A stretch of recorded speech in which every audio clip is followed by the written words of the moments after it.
Hi there, I'm Stevie Fernandez. And I'm Trish Whitmer. Happy New Year, and thanks for making us a part of your 2018. Over the holidays, we all have the giving spirit. I especially like it when the giving comes my way. Well, for some, the giving doesn't stop when the holidays are done. Because the outdoorsmen in action know that there's a chance that people are going to need help all year long.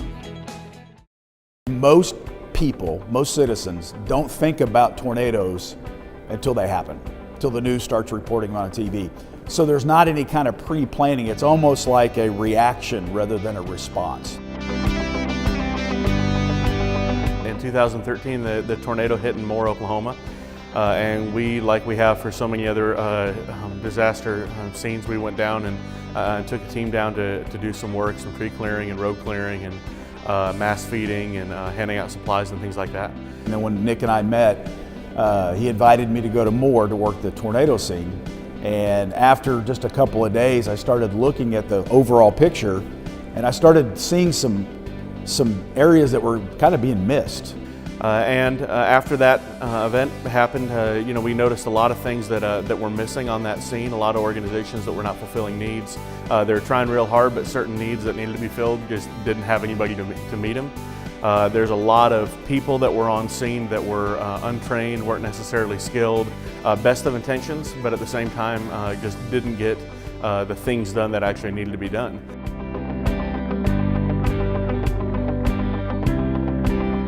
Being hunters, being outdoorsmen, we're used to almost thinking tactically, and so we started identifying, I started thinking in my mind some areas that outdoorsmen would be perfect for in disaster scenes.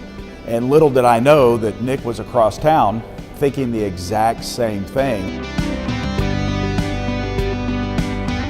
Outdoorsmen in Action is the first disaster relief organization actually born out of the outdoor industry. Our goal is to try to organize things on the back end. We cater to outdoorsmen, we cater to hunters and to anglers, to people who spend their lives, farmers and guys that are, moving dirt for a living and guys in that kind of world. So by doing that, we get these guys who have a skill set that is kind of outside the norm. Although we use guys who are bookkeepers and financial planners and garage mechanics and things like that, a lot of these guys who have skills like moving dirt and cutting trees and doing manual labor, like we use those and we recruit them ahead of time and we know right where they're going to go, so that organizationally we're not trying to put people in spots where they don't belong. We're actually putting everybody kind of in their sweet spot and making sure that they have a path to move forward in it.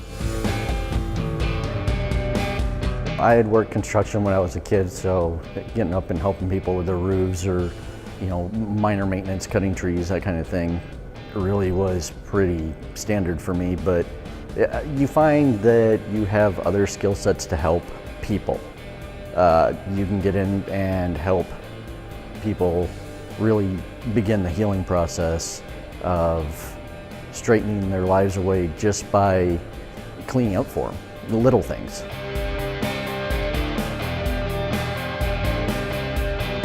What we do is we kind of take them from ground level and we start training them. So we figure out what their passions and their skill sets are. We figure out what drives them, what they're really, really good at, what they enjoy doing. And then we take them and we plug them into different groups. That's one of the areas that we identified when we have scout teams, and that's the other benefit of using outdoorsmen is we can pick up the phone. We've got an email system that we use, a text message system that we use of volunteers that have said, yes, if there's a tornado in my area, I will be on a scout team to go out and assess the scene and report back what we think the needs are going to be. And because of Nick's experience over the last 20 years, we can pretty much take that information and know ahead of time what we're going to need showing up so that we don't waste time. We also have teams that do mass feedings, and one of the things that we do for that is when these disasters hit, people need food. For days and days and days, and not just the people who are in the disaster, but the people who show up to actually help need food. We have other crews that are chainsaw people and crews that do muck outs and cleaning out houses and ripping out drywall and trashing things and that kind of thing. And then we also have follow-up teams, and that's probably one of the things we're most proud of. Is our follow-up team. So what we do is we work with local churches and community organizations, local businesses who are there on the ground where the disaster happened, who have a heart to help, but they may not know how to get involved. So we reach out and we network with them. We communicate long-term needs to them. We make introductions. So if a family down the street here just lost their house in a tornado, we might have a local business or a local church that kind of adopts that family and gets them to work every day until they can get their cars replaced, or gets them to and from the shelter or the school, or fosters their pets while they don't have a place that they can take it, or provides food or shelter or whatever. So the idea would be that we're employing, we have volunteer local people who we network with and kind of build community to facilitate long-term care that a lot of times does not happen in normal disaster situations.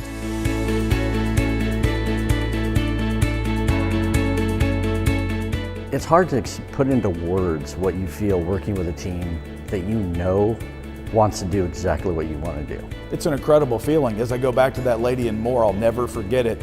I said to myself that day, I want to be a part of being able to look at somebody like that next time and having a solution for them. Something that we pride ourselves as an organization is the follow-up. Everybody gets kind of not excited, but everybody gets amped up while a situation's happening. But it's the follow-up weeks and days and sometimes even months after that with that family that just lost everything, helping them put the pieces back together. I think a lot of times does as much or more than helping them clean up the debris.